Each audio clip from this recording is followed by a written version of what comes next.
UP में 59,000 शिक्षकों को फिलहाल सुप्रीम कोर्ट से एक फौरी राहत जरूर मिल गई है। सुप्रीम कोर्ट ने हाई कोर्ट के उस आदेश पर रोक लगाई है जिस आदेश में हाई कोर्ट ने उत्तर प्रदेश सरकार को 3 महीने के अंदर दोबारा मेरिट लिस्ट बनाने के लिए कहा था। हालांकि इस आदेश के बाद तमाम शिक्षकों के नौकरियों पर खतरा मंडराना शुरू हो गया और वो तमाम शिक्षक जो सिलेक्टेड थे उन लोगों ने सुप्रीम कोर्ट का दरवाजा खटखटाया। आज सुप्रीम कोर्ट ने फिलहाल उस पर रोक लगाई।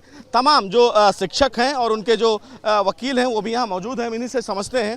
सर, सुप्रीम कोर्ट की अगर बात करें तो आज सुप्रीम कोर्ट ने क्या कुछ आदेश दिया? आज आइटम नंबर 16 पे लीडिंग एसएलपी रवि कुमार सक्सेना के नाम से लगी थी, जो कि चयनित शिक्षकों की तरफ से थी। उसको मैंने फाइल किया था और ये जनरल कैटेगरी के बच्चे जो कि ओपन कंपटीशन दे करके सिलेक्ट होकर के 5 साल से काम कर रहे थे, हाई कोर्ट ने उनको गलत तरीके से रिजर्वेशन का गलत तरीके से इंटरप्रिटेशन करके लिस्ट को रिड्रॉ करने के लिए बोला। उसको आज हमने उच्चतम न्यायालय में जो चैलेंज किया उस पर कहीं ना कहीं उच्चतम न्यायालय हमसे सहमत हुआ और उस पर स्टे लगाया है।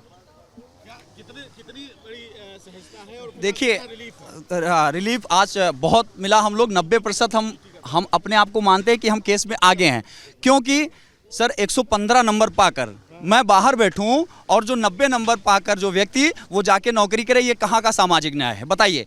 हम एक बार भी आरक्षण का लाभ नहीं ले रहे हैं और उनको टीटी में आरक्षण चाहिए, उनको एज रिलैक्सेशन के नाम पे, उनको फीस के नाम पे। उसके बाद में जब पढ़ा रहे थे क्या लंबे समय? हम लोग, हमारा विद्यालय निपुण है सर, हम 4 साल से पढ़ा रहे हैं मेहनत से। अब आदेश के बाद अब आप लोगों के ऊपर कहीं ना कहीं खतरा था? नहीं सर, खतरा नहीं। आप बताइए, एक बैंक ने नोटिस जारी कर दिया कि जो 69,000 के शिक्षक हैं, चयनित हैं, उनको ना तो लोन दिया जाए और जो लोन दिया गया वो रिकवरी कर लिया जाए। यानी इस प्रकार से डबल बेंच के आर्डर आने के बाद में हम लोगों का किस प्रकार से मानहानि हो रहा है, इसका सर कौन होगा? तकलीफें होती है लोग, यानी जो ऐसे लोग हम पर उंगली उठा रहे हैं। यानी 115 नंबर यानी 8-8 घंटे पढ़ने के बाद में हम नौकरी पाते हैं, उसके बाद में एक ऐसा आर्डर आ जाता है कि इनको बाहर कर दीजिए। उसके बाद लोग बोली बोलते हैं। सर, तकलीफ होती कि नहीं होती? बिल्कुल है, बिल्कुल है। तो क्या लगता है कि अब सुप्रीम कोर्ट के इस आदेश के बाद आप लोग को राहत मिल गई? बिल्कुल राहत मिल गई। 23 तारीख की डेट लगी हुई है। तब हमें पूर्ण विश्वास है कि क्या कहते हैं, जो ऑर्डर आएगा वो हमारे पक्ष में आएगा।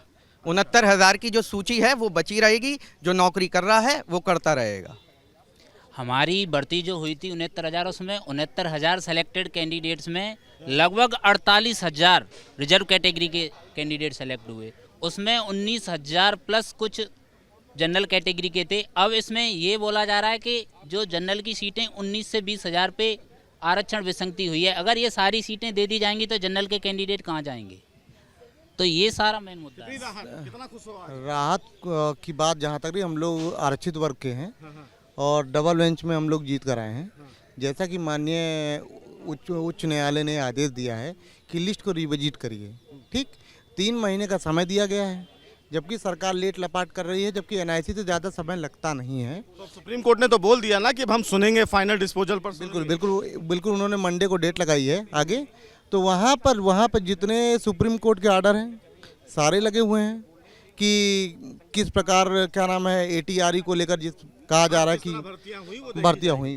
तो सुप्रीम कोर्ट में ये तमाम फिलहाल शिक्षक थे जो पढ़ा भी रहे हैं, कोई 4 साल से, कोई 5 साल से, ये तमाम शिक्षक हैं।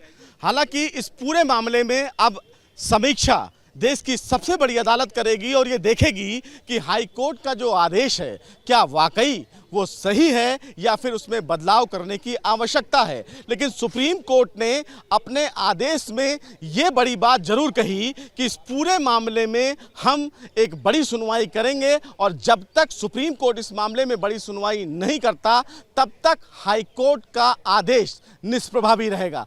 ये जायज है कि सुप्रीम कोर्ट के इस आदेश के बाद अब 59,000 शिक्षकों को एक बड़ी राहत फिलहाल मिल तो जरूर गई है, लेकिन आखिरी फैसला देश की सबसे बड़ी अदालत को लेना है। अदालत ये तय करेगी कि भविष्य में 59,000 शिक्षकों का शिक्षा को लेकर भविष्य क्या होगा। देखना यह भी होगा कि उत्तर प्रदेश सरकार आने वाले दिनों में इस पूरे मामले को लेकर अपना क्या कुछ जवाब सुप्रीम कोर्ट में दाखिल करती है। वीडियो जर्नलिस्ट विकास राय के साथ Sushil Pandey, news nation, Delhi. News nation अब व्हाट्सएप पर खबरों के ताजा अपडेट के लिए न्यूज नेशन के इस क्यूआर कोड को स्कैन करें।